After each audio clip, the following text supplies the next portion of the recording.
Now, we're starting off with a story on the front page of The Telegraph. Donald Trump has said that Ukraine may not survive the war against Russia with or without American support. Have a listen to him talking to Vladimir Zelensky. He's a smart guy, and he's a tough guy. And he took money out of this country under Biden like candy from a baby. It was so easy. Are you comfortable with that? The fact that you walked away and Ukraine may not survive? Well, it may not survive anyway, but, you know, we have some weaknesses with Russia. You know, it takes two. Look, it was not going to happen, that war, and it happened. So now we're stuck with this mess. You know what? I can start with you, Mike.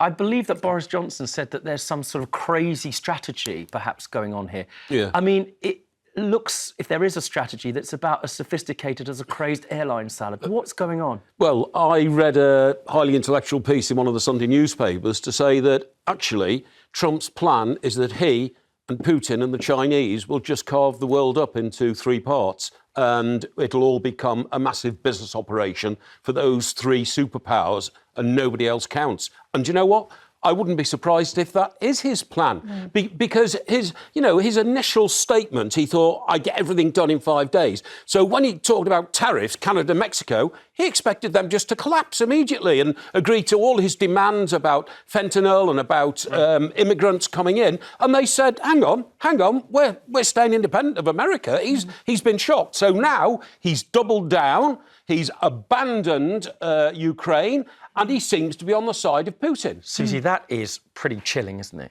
Yeah, I mean, it is. I mean, you know, to see an American president siding with an aggressor. I mean, this is what is happening. Yeah. You know, bullying Zelensky in that way. I mean, there is no one that in one stroke has turned, you know, the whole of Western democracy against them so quickly, you know. But yeah, I mean, it is shocking and it is chilling, you know, and the fact that he's not really rolling back on it, the fact that more Ukrainians have died this weekend because of his actions. Yeah. What a disgrace. You know, there's some people out there, and it has to be said, this is the world outside of what people know as mainstream media, that will take the view, you know, the thing is, we're not necessarily reporting on everything Zelensky has done, not least conscripting people, untrained, young men to the front lines. That there's a huge problem with kleptocracy, rich people in Ukraine taking money. That's a problem, to be sure. And the other thing is that it's not all Donald Trump. People might say that the appeasement of Russia began under President Obama when this bully invaded the Crimea and nothing was done. Nothing was done. So you can understand that conversation to some extent, putting the other side of the argument of where Donald Trump might be coming from. I totally agree. But if I now lived in Taiwan, I'd be very frightened. Right. Because, you see, I do think that Trump actually admires and respects global bullies who go around seizing other people's property, because he's already talking about taking Canada, and it looks to me like he's half serious. Call it, you know, Canada just got a new Prime Minister, but he's calling him the governor and calling it the 51st state. Susie, what do you make of that? You know, I remember a brilliant speech that Thatcher gave in 1985 to the joint session of Congress, saying the thing about the Cold War, they were winning it,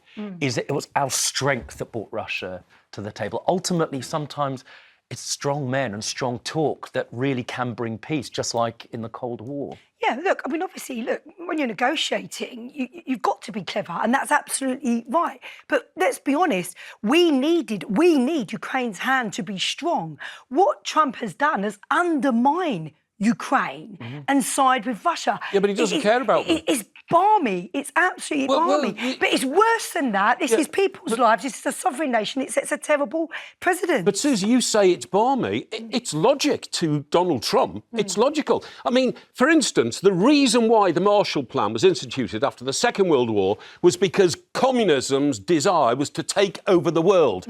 They don't have that desire now. So Trump's saying, why bother defending Europe? It's a new moment, perhaps, for American isolationism. And you say, if there'd been no Marshall Plan, goodness knows where we'd all be. Now, on big old plans, think about Elon Musk and what he does in Starlink and all of that. We should also mention him as his claim that the entire front line in Ukraine would collapse if he turned off the Starlink satellite system. This all came from a thread on X where Musk said we need to place sanctions on Ukraine oligarchs. One user said he had to stop pretending that Putin isn't the aggressor and that he seemed focused only on criticising Ukraine. Musk then responded, I literally challenged Putin to a one-on-one physical combat. I wonder how that would go over Ukraine. And my Starlink system is the backbone of the Ukrainian army. The entire front line will collapse if I turned it off. Although, just for fairness, he did go on to say in the end of that thread that the war needs to stop. Yeah. What do you make of this relationship between, not just what he said there, but also this hand-in-glove relationship between Musk and Trump? Well, I don't understand how Donald Trump, who wants to be individually and unassailably the leader of the Western world, allows Elon Musk to go around talking like this. I mean, Elon Musk has effectively smashed up the Reform Party in this country. Some people might say, you know, that's not a great problem. But nevertheless, I'm talking about the influence that Musk has on worldwide politics. And he's right about this, you know, absolutely. He could end the war because we couldn't have won the Falklands War without American intelligence on satellites in the sky. Right. Now, on other things going on social media, this, I have to say, made me laugh. An honourable mention on social media. Donald Trump posted this picture over the weekend. It had no caption, but it's him comparing himself to Elvis. I mean, I suppose similar hair. Other than that, what was that, Susie? He's such a weirdo. He's a turbo weirdo. I mean, on every level. I mean, the world is a worse place because of Trump. My days, and then posting stuff like this. I mean, Mike, can you see the similarities between him and Elvis, the king? No, and it's absolutely baffling to me. If you go to America now, mention the word Elvis, everybody falls, you know, to their knees, and Elvis was the ultimate American hero.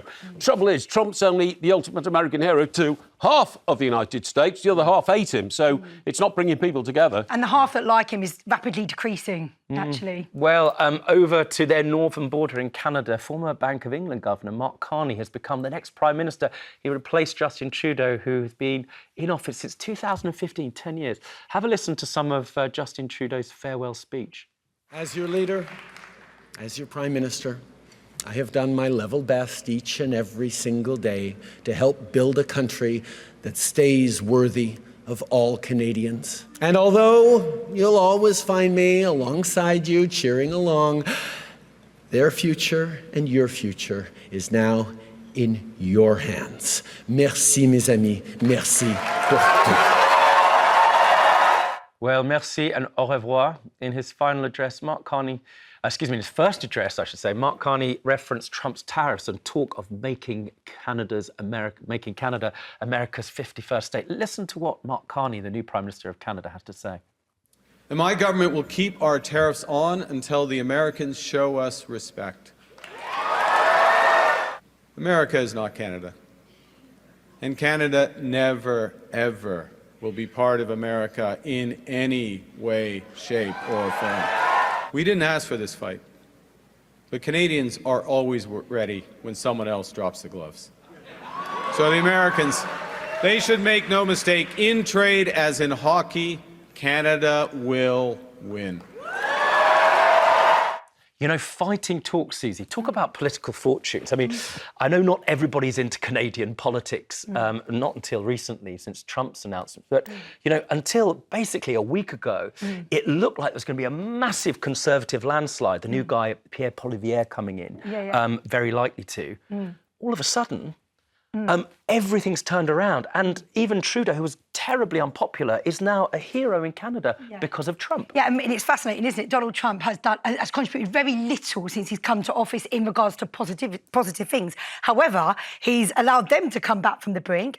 And also, I mean, look, Keir Starmer poll ratings have gone up. And what I think is really fascinating is in this country, seeing over social media, people talk about, I feel proud to be British because of what Donald Trump did in the Oval Office, the way he treated Zelensky. Brits thought we will never be like like that. We don't treat people like that. We know what it means to be British, and it does not look like that. So this has given Starmer a bump, you say? It's given Starmer a bump, but also genuinely, this national pride, I kid you not, so many people I know saying, I feel proud to be British. I feel like I know what it looks like to be British because we don't look like that. We don't treat people like that.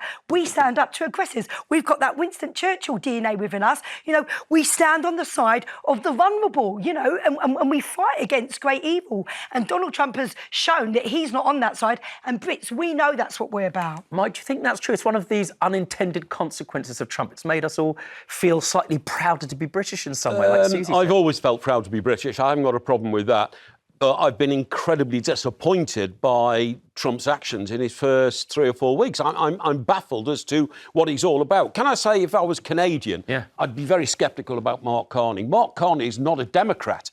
Mark Carney was the governor of the Bank of England who tried to overrule us on Brexit, who tried to row Brexit back, who didn't want to recognise the democratic vote that people made in this country to leave Europe. Well, let's see what he does and whether or not he's going to call an election. It's up to him. It's a bit like here, whether he's going to have a go now and gamble or whether he's going to wait for the future. But